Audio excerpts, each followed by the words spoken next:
welcome to Book Buzz with Jan and Pang. I'm Jan. I am Pang. We're here to talk about everything that has to do with romance books. This podcast will focus on the books that we've read, are reading, and will be coming out soon. So while we're going to be giving out book recommendations, we hope that you can give us some recommendations as well. This is just something we decided to do for fun. We don't want to give too much away, but one thing we will say is that we will be doing random giveaways. So make sure you follow us on our Instagram. You subscribe to our YouTube page. We will be uploading every Wednesday, so make sure you tune in. Yes! Since we love reading so much, we thought we'd open this book podcast where we can talk everything about books. We do want to ask you to please be kind and respectful. We will be doing some reviews on here, and not all of our opinions are going to be the same, and that's okay. Just remember to be kind, and let's have some book fun.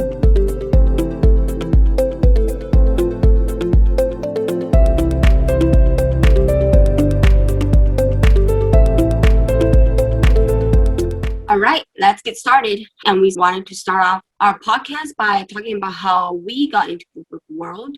And this is how I got into the book world. I was someone who don't like reading as much, only if it was required in high school. And it's been ages since I last read. So I first saw the trailer for 50 Shades back in 2014, I believe. I think it's 2014. And then I went and watched the first movie at the theater, and the ending pissed me off. So I have to pick up the trilogy, and I read it, and I loved the trilogy so much. Christian Grey will always be my first book boyfriend. He holds a special place in my heart. Then after 50 Shades, I went on and read the Gideon Cross series by Sylvia Day. Then I went on to reading the Steele Brothers saga by Helen Hart. Those are the first three series that I've read, and they all hold a special place in my heart. How I got into bookstagramming. While I read, I tweet of how I feel about a book. So a little review on Twitter, and I would see mood boards on Twitter, pictures, aesthetic pictures, and so I got motivated. I don't remember whose profile it was, but I got motivated just by seeing all their pictures. And so I opened my own bookstagram, and now I can't go on a day without opening my Instagram and edit and read. So yeah, that's how I got into this book world. And I got into it the same way you did. Well, I started reading because of Twilight. I wasn't a big reader in high school. I hated reading. I do remember the only book I did like was To Kill a Mockingbird. And that was the only book I remember reading in high school. Then I went and saw the trailer for Twilight. Watched the movie, then read the books. I went through that. That's the first book that I read outside of school. I read the Twilight Saga, The Hunger Games, and Divergent. So I was in that teen phase where those books were so popular back in the day. But my first romance book, I found it when I had just finished reading the Divergent series. So I was looking for something similar in Target. And I went and I fell in love with the cover, was The Coincidence of Callie and Caden by Jessica Sorensen. That was my first romance book. It was a long time ago. After that, I discovered Goodreads, and that's when I went in and I found Driven by Kay Bromberge. And it opened my eyes to this whole new book world.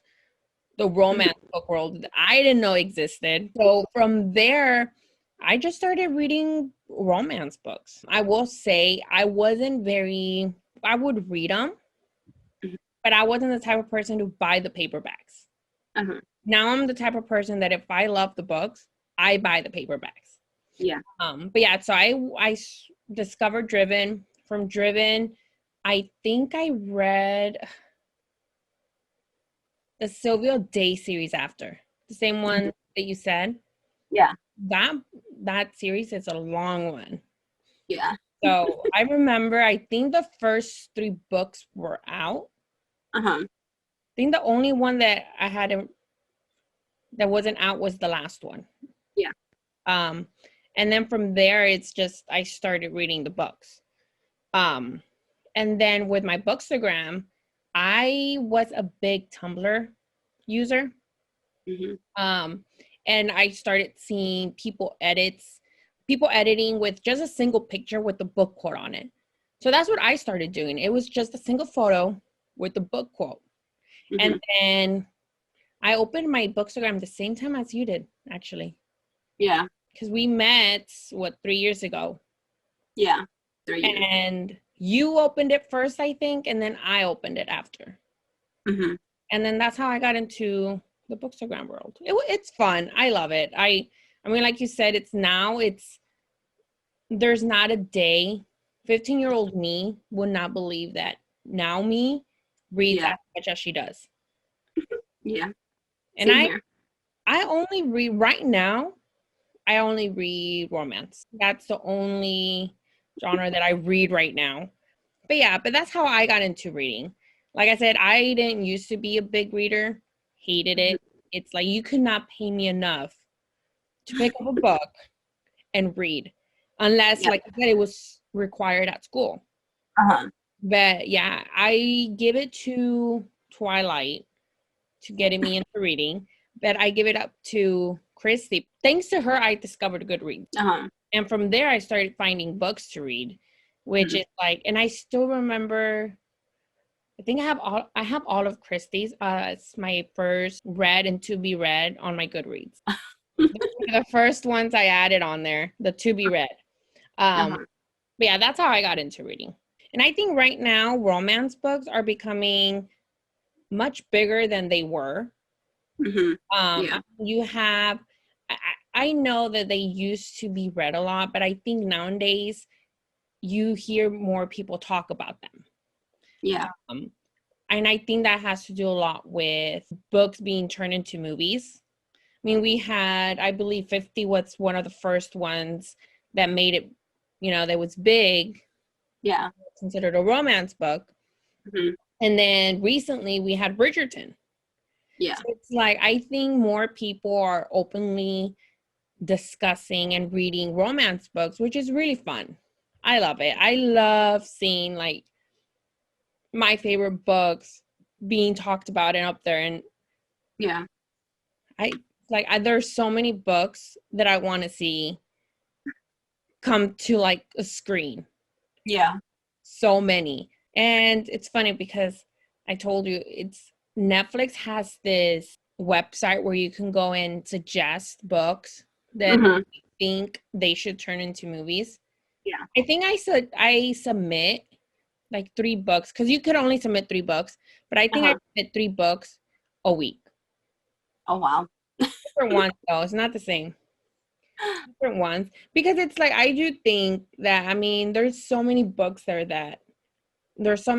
there that I think would make really, really good movies. And I mean, romance is not what people think. It's many of the books I read, it has like a life lesson. Yeah. And I think that's what I love about it most. It's not just what some people might think it's like. So it's a funny story is when my mom first picked up a book that I was reading, I forgot which book it was. She thought it was just a book full of like sex and everything. And I think a lot of people have that in mind, that it's when you hear a romance book, you think, oh, it's just like, a sex book, or you know what I mean? I think a lot of people think that. But it's like so much more than that. Yeah. I mean, there's a story in that story. I mean, there's, like I said, there's a life lesson. There's so many books that is just, you can relate to a lot. It's not just about sex. It's about the growth in a person. And I mean, I love it. And I got my older sister into reading it. My younger sister, I gave her last year when we were in lockdown and due to the pandemic, she's like, I'm so bored. I don't know what to do. So I gave her the Falling for Her book by Murphy. Loved it. And when I say little sister, she's not little. She's 18. But so don't think she's like 12 years old. She's not. She's 18. And she loved it. She's like, oh my gosh, like, what book can I read next? And then I've been giving her not the older books, you can say. I give her like the young adult books that I think she should read, because in my head, she's still little. But I mean, she likes them. So it's not, and she even said, she's like, I didn't think the romance books were like this. And it's like I said, I think many people when they hear romance books, they don't really get what it's about. But yeah, so I'm happy that a bunch of people nowadays are discovering these romance books, because they're amazing. I love them. But while you want some books to be made into movies or series, I think some books are best to stay just as books. Like, okay, I get it. I want some books to be made into movies too, but there are some that's too perfect that I don't want anyone to touch it. I don't want anyone to ruin my favorite books, if you get what I mean. And that is true though, because I think it's tricky though. When they turn a book into a movie, they change stuff. Not the same. It can't be the same as the book. Just because some stuff might be too cheesy or inappropriate or whatever. It's like Nicholas Sparks. His books are so different than the movies. Yeah. Like my favorite book from will always be A Walk to Remember. Yeah. That book, I love it. I don't know, it's my favorite book. But that book and the movie are two completely different things. So I watched the movie first. Love the movie. I went and bought the book, thinking it was going to be like the movie. Yeah. And some scene might be in the book might be longer than they were in the movie. But that's how my mind thought it was going to be. Yeah. I finished reading the book and it was different. Yeah. So it's like his books, and I've read about like 5 of his books, even The Notebook. It's so completely different. So I get what you mean. There are some books that I do think are better left as books. Just because you don't want them. I don't know. I've seen some books that they turn into movies and you're like, yeah. You know what I mean? Yes, I get it. So, but I do think now, if the author does get a say in it, I mean, they could, like I said, Walk to Remember is two completely different things, the book and the movie. I love it. Yeah. I think when it's written to where it still kind of has this, it's still, if the movie is telling the same story the book is telling, I think it'll be good. The cast has to be good too, though. Yes. It makes a huge difference. Yes, it does. And for me, and I'm gonna use this as an example. So for me, when they turned Driven a movie to a series, I always had a picture of kind of how I thought the characters would look. Yes. And I don't know if a lot of people know, but the first one, for the second and third, they changed some of the cast that they had for the first one. And for me, it's not more if the character looks exactly how I picture it in my head, as long as they can nail those scenes. Yeah. Because, for example, the Driven trilogy has some tough scenes. Yeah. That for me, if the character or the person playing the character doesn't nail it, I'm gonna be so disappointed. Yeah. Because it's like, I might have this person in my head, but I also have this scene in my head that I want to see it played out how it is in the book. So for me, it's not, I remember people were concerned with when they first casted the first one, Casey, for Colton, they're like, well, he doesn't have these colored eyes. He doesn't have this and this and that. Or even with the kids. Yeah. Xander. So I just remember, it's like, I don't really care of how they look as long as they can do the part. Like you said, it's like, as long as the cast is good. Yeah. Because it's like the same with Bridgerton. I haven't read the book. I have the book. I want to read it. But I heard Simon, it's completely different than how he's in the show. And how much do you love Simon? A lot. I love Simon. Like, everything is about Simon right now for me. Since I first watched it, everything is Simon. So maybe not. I mean, I think, like you said, it depends on the cast. As long as they can nail it, it won't be bad. And I go back to The Walk to Remember, because I think about it, and they're completely different from each other. But they both have, the people that are playing the parts play them so good. Yeah, the story is the same. So it's like, as long as that's good, then it's not. I won't be scared though. I'm trying to think of which book I would be scared to see. I think I would have to say Real by Katie Evans. I haven't read it. You haven't read it? I haven't. That book is amazing. Love it. I would be very scared if the news were to come out and say they just optioned this book Real to be turned into a movie. I would be scared. I'd be like, oh my gosh, who's gonna play this role? Who's gonna play it? Yeah. Again, my mind goes to, they need to get somebody who's gonna nail this role, because the hero is very, I don't want to say anything in case you haven't read it, since you haven't read it, or in case anybody listening to this hasn't read it, but the hero is very complicated, you can say, and he has a lot going on. So I would be nervous thinking of who's going to be able to play that part. Yeah. But, I mean, I still want to be into a movie. You know which books I would love to see on screen, though? Which one? Daphne Perry's The Tin Gypsy. That one would be good. Yeah. Son of Anarchy, is that from HBO? They're from Fox, I think. Really? Yeah. So sort of like with Daphne's series, that one, the reason I think that would make a really good show for a movie is because it's a little bit of everything. It's MC, romance, suspense. And it's like, I think it would make a really good movie. Yeah. It's like you mentioned, Sons of Anarchy. It has suspense. It has MC, romance. It's a very out there show. For me, I mean, I love reading a lot of, I'm not a big MC reader.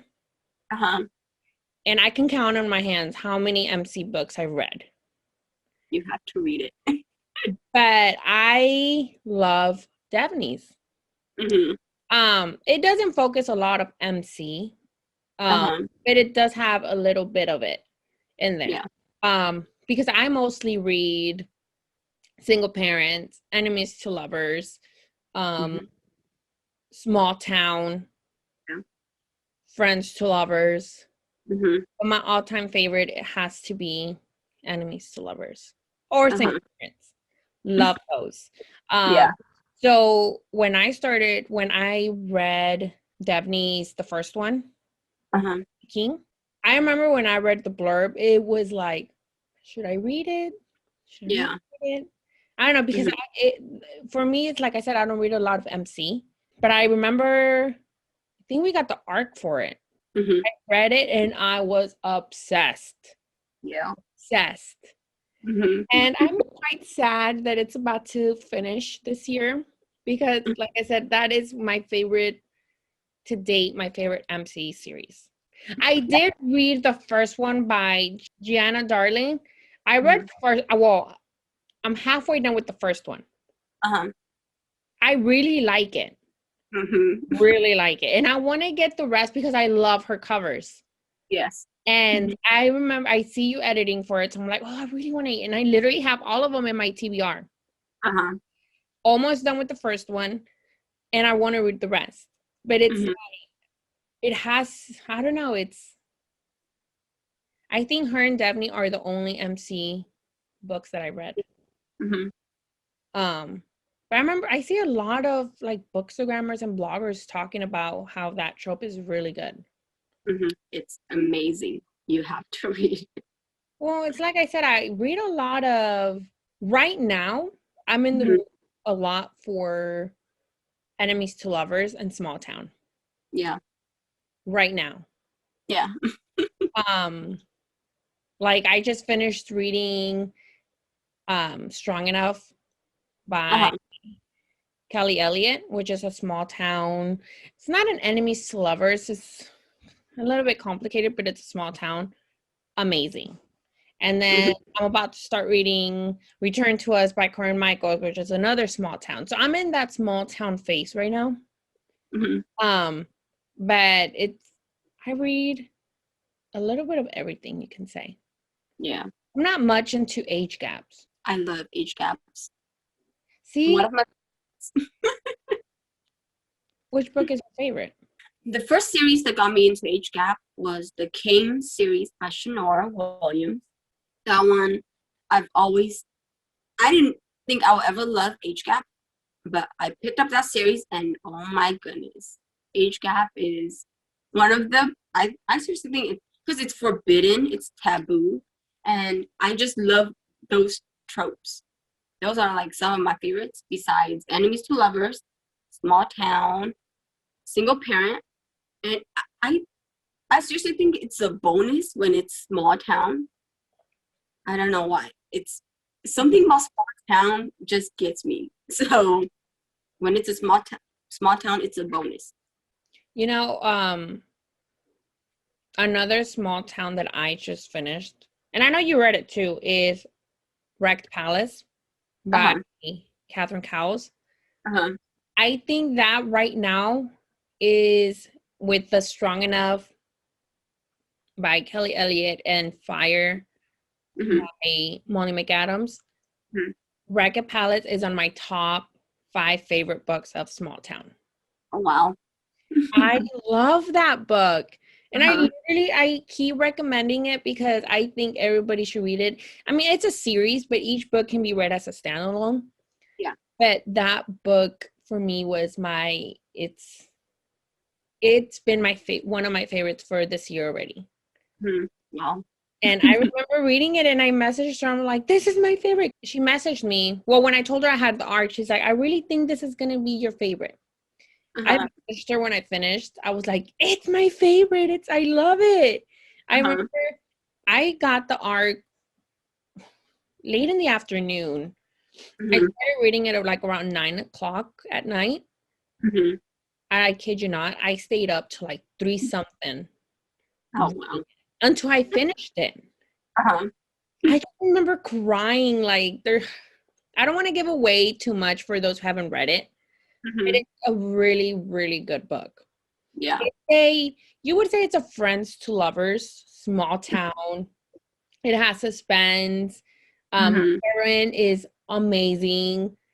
You can say it's a single parent because this isn't a spoiler, it's in the blurb. But the heroine ends up taking care of her siblings. Yeah. And so she takes that parent role. So I see it a little bit as a single parent, you can say. But I love that book. And I forgot who, I think I've been recommending that book to everyone who asks me, what's a good, small town romance? Wrecked Palace by Catherine Cowles. Wrecked Palace by Catherine Cowles. And I love it. I love that book. Another small town book that you seriously need to read is The Beginning of the End by R. Holmes. I'm pretty sure I mentioned it a couple of times to you. That's been on my TBR forever. But tell me why I want to read that book in paperback. And she is taking ages to put it up on paperback again. Well, just pick up the Kindle and read the Kindle. Just buy the Kindle. It is in my Kindle, but I want the paperback.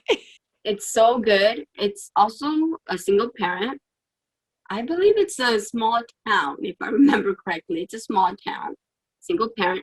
It's also a second chance. So that is also a plus because of second chance. And they dated when they were younger, and then there are some situation happen. I'm not gonna spoil it. You guys have to read it. If I remember correctly, I think Ramsey, she messaged me for an arc, and I signed up for it and I read it and I loved it so much. I was like, you need to write the second book because I want the couple. I want the next couple. And she's taking forever to write the second book because she's writing her new series. So I am still waiting patiently for the second one. I've been dying to read the beginning of the end. Like, no lie. It's been on my TBR forever. And I don't know, like I said, I want the paperback. I want the paperback. Ramsey, I want the paperback. But no, her new release, Immoral Confession. If you guys haven't read R. Holmes, sorry, I call her Ramsey. But I mean, I love her books. I love her writing style. Misfit was amazing. That was the first book I read of hers. And that's because you made an edit for it. See, I get a lot of my book stuff from your edits. Weirdly, because I feel like we read the same books. Yeah. And then, I don't know, but I came across her because of your edit for Misfit. Read it, fell in love with Misfit. And while you're waiting for the second book of the It Ends With Us, I'm waiting for the second book of the Misfit series. So, Ramsey, where is our second book of our series? Yes. She just released Immoral Confessions. Yeah. That is, that's an enemies to lovers. So if you're to enemies to lovers, it's not a small town like the beginning of the end, but it's a really good young adult enemies to lovers bully romance. I think what I liked about it the most was that the heroine starts off already being the strong, independent heroine. And as the book progresses, she just keeps getting stronger and stronger and stronger. And that's what I like about a book. I know not a lot of people are into bully romances, but I'm very picky with bully romance. Like I said, if I love a strong heroine. Yeah. I feel like as women, I love reading books where the woman is strong. Yeah. So that book, I felt like Valentina was there were some parts where you would see her weakness, but I think those parts is what she saw them too. I don't know if it makes sense, but she saw them too, which made her stronger. Again, it's a enemies to lover bully romance. While bully romance might not be something you read a lot, I recommend this book. Yeah. I liked it a lot. I'm very excited for the second one. And it's an age gap. And I don't read age gap, so I'm very excited about that one. Yeah. It's a student-teacher romance, age gap, bully romance, suspense. Because there's a mystery in there that you're like, you know, what happened? What's gonna happen? So if you're into that sort of, you know, mystery, each book can be read as a standalone, but it's all connected. I loved it. I'm so excited for the second one. When I read Immoral Confessions, the heroine for the second one, he was my favorite when I was reading Immoral Confessions. I don't know. I guess because he was very mysterious. Like, I don't know. All of them were mysterious. There's something about him that I'm just like, I love you. Yeah, I really recommend that book. Well, this past month, I read quite a few of some of my favorite tropes, enemies to lovers. I'm going to name at least a few. The Devil in the Deep Blue Sea by Amelia Wilde. And the second one, Prince Charming by Kay Webster. For Amelia's book, that's actually my first book by her, and I loved it. I devoured the book. It's quite a short read, but it's gonna be, I believe, a trilogy. It's modern day pirate. I'm not sure this is probably my first modern day pirate read. I don't think there's a lot of pirate books out there. I've never read any pirate books. Yeah, but this one is amazing. Amelia nailed this one. A little backstory about it was she was on a yacht with her supposedly boyfriend. They were on vacation, and these pirates came onto the yacht, and killed her boyfriend. And so she escaped. She jumped into the water. The hero, his name is Poseidon, and you guys all know Greek myths. Poseidon, he saved her. So she thought he's going to be the hero, but he's actually not the hero. He's quite a villain too. So all these juicy things happen. I won't go into detail, but I am going to keep on reading Amelia Wilde's book because she is amazing. I'm going to read all her other books. And Prince Charming, it's the second book in the Cinderella trilogy. I have to say the hero is quite kinky and weird. I seriously think he's weird, but because of things. Who doesn't like kinky? Yeah. So he grew onto me. Well, in book 1, I loved him already, but book 2, I swooned so hard for Winston Constantine. The things he do for Ash, the heroine, it's amazing. I seriously I don't think I've swooned this hard because he was quite a mean hero and a jerk. I don't think I've ever swooned so hard for a mean jerk hero. Every time he appears in the book, I literally have a smile on my face throughout the whole book. So if you haven't read that one, that Prince Charming from the Cinderella trilogy, you have to read it because the third book is coming out next month, I believe, in March. And I'm dying for the end of that trilogy. And another book that I read in January and loved and devoured is actually Friends to Lovers, The Emperor by Runix. If you haven't read her Dark Verse series, it's a must read. Her debut book was just last year, The Predator, and then she also released The Reaper, book 1 and book 2 last year. The Emperor is actually on a different couple, but it all interconnects, so you have to read those 2 books in order to understand. The Emperor is on Dante's and Amara's love life. It is a mafia romance. She had a crush on him when they were younger. It looks like I have to say, it does look like he had a crush on her when he was younger too, but he is quite a playboy, so of course, obviously, there is triggers for this book. So if you do pick it up, then you will have to be careful because I don't want to spoil what happened to her, but you will have to read it. The way how Dante protects Amara is definitely another swoon-worthy hero. The storyline is not complete yet, so you will have to continue to read to fully understand the grasp of the whole series. So those 3 are my top 3 of my January reads.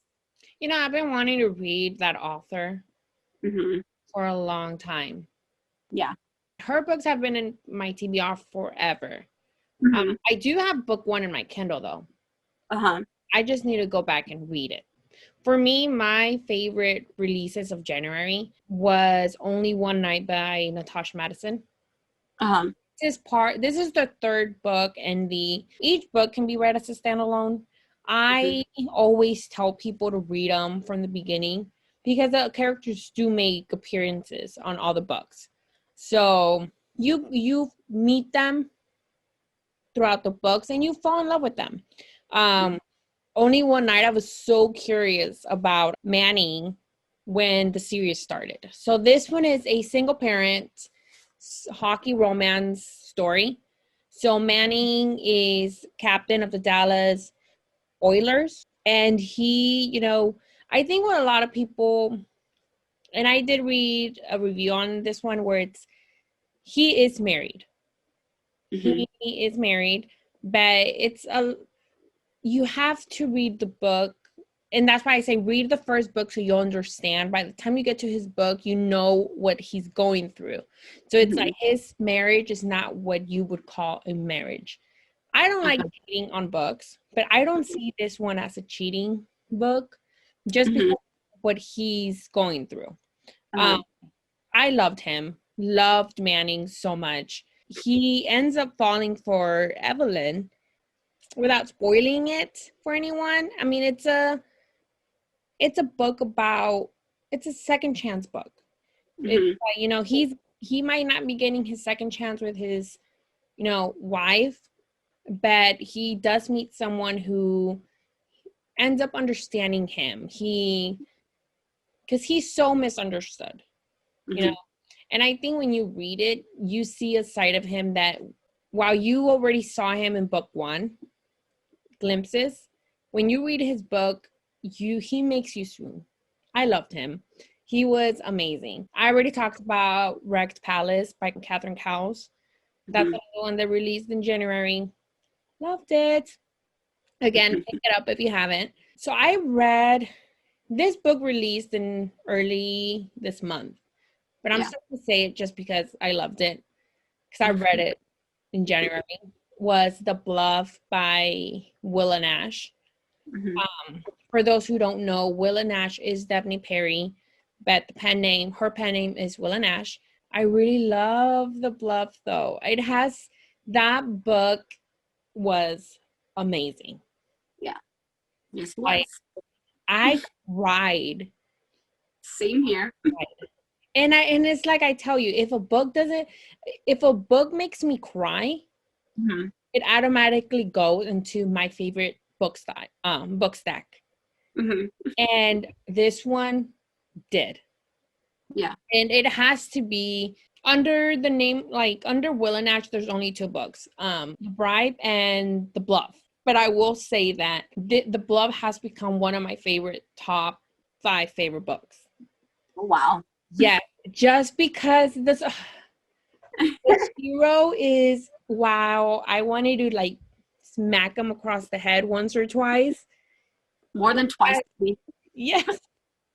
The heroine was amazing. Yes, she was. Like, I felt so bad for her, but at the same time, I loved how, like, she just, after, without spoiling it too much if you haven't read it, because I really, really want you guys to read it. It's like she's been through hard things, She hasn't had it easy. But what I loved about her is she never gave up. She made sure, whatever obstacles came through her way, she found a way to beat them. And I think that's what I love about a book. So it's like, as long, again, and this is my point of view because I'm a woman, I like seeing women grow stronger as the book progresses. And she starts off strong already, but when the book ends, she is this amazing, fearless, just so strong. She's such a strong character. And I loved it. And it's like, I love the book. So if you haven't yet, pick it up ASAP, because it's amazing. I loved it.